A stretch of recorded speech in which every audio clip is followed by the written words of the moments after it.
That Blake. And following his comments on Senator McCain, the Des Moines Register is now calling for Trump to end his run for the White House. My next guest has taken Donald Trump to task for his recent comments on Senator McCain and demeaning Mexicans. Joining me now is former New York governor and current Republican candidate for president, George Pataki. Governor, thank you for being here this morning. Good morning. Nice being on with you. All right. So where do you stand on Trump's most recent comments on Senator John McCain? Can I tell you something? Donald Trump is not going to be president of the United States, period. Whether it's his McCain comments, his comments earlier, demeaning Mexicans. Why do you rule him out? First of all, he's never held public office, and we've had two people in 150 years, Dwight Eisenhower and U.S. Grant, who hadn't held public office. And then he makes comments that are simply outrageous. The media loves us. I mean, look what we're talking about. The day after the UN Security Council approves the Iran agreement, we're talking about Donald Trump. Donald Trump's not going to be president. The Iran Security Council vote is meaningful. That's what we should be talking about. Forgive me. Well, the media loves it, but the polling shows that the American voters like it as well.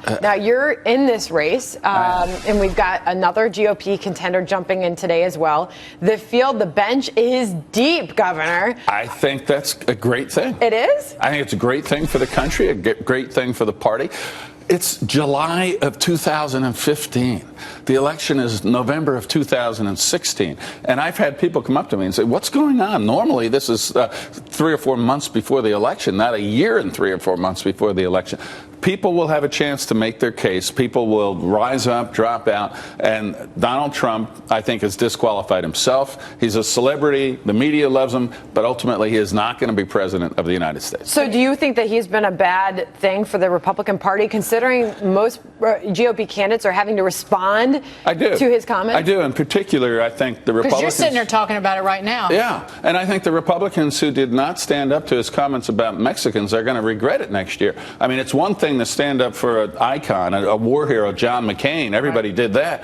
But you have to stand up... all POWs, quite frankly, because he took a shot at anybody who'd ever been a prisoner of war. All POWs and all those who have served our country. But you have to stand up for those who aren't famous, who aren't rich and powerful or hold an important position. And they didn't, so many of my running mates didn't do that when it came to Mexicans, and they're going to regret that. And there's been criticism of the Republican Party for not focusing on the most important issue for the American voter, and that is the economy. Where is the GOP on that? Yeah. Well, first of all, we have to talk about the economy, but I honestly think what happened yesterday in the UN Security Council is critical. And when you think back to September 11th, the economic consequences, obviously it had horrible human, personal consequences that we still feel, but the economic consequences of an insecure America are enormous. And after that deal, and I am outraged that this president bypassed Congress, basically gutted the law that he signed giving Congress 60 days to reject that deal,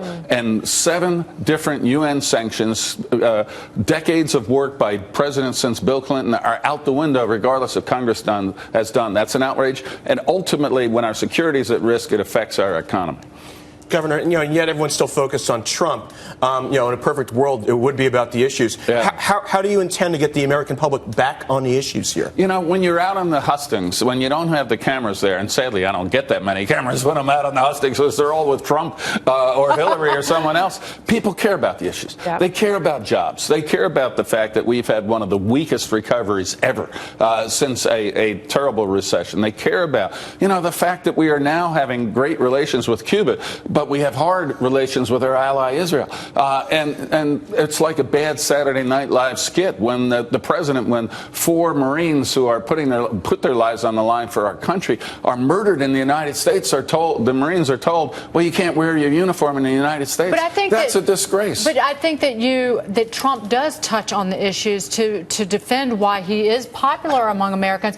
He takes a very hard line on immigration. He uses language that's objectionable, but he takes a hard line on immigration. He takes a hard line on China. He takes a hard line on the lack of economic growth and wage growth in this country. And that's what's connecting with him. He's great at pointing out problems, but what America needs are solutions. And when it comes to immigration, I don't think there's a Republican candidate who doesn't stand up there and say, we have got to secure our borders. We have got to make sure everybody comes here legally. They just don't demean millions of people in the process. And that is, to me, a part of the politics that I don't like. We have to talk about solutions, talk about bringing people together, and not the inflammatory rhetoric that seems, wonderful for a headline at the moment, but ultimately divides us and doesn't solve problems. You talked about the 4 Marines and now the sailor that has also died in those shootings last week.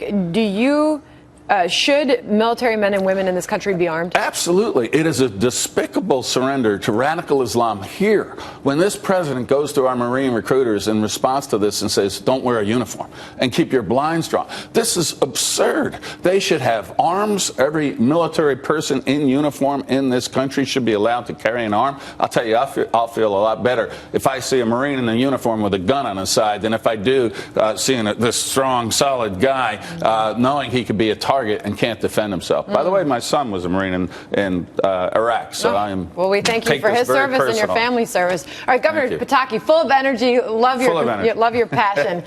Thanks for being here this morning. Thank you. All right.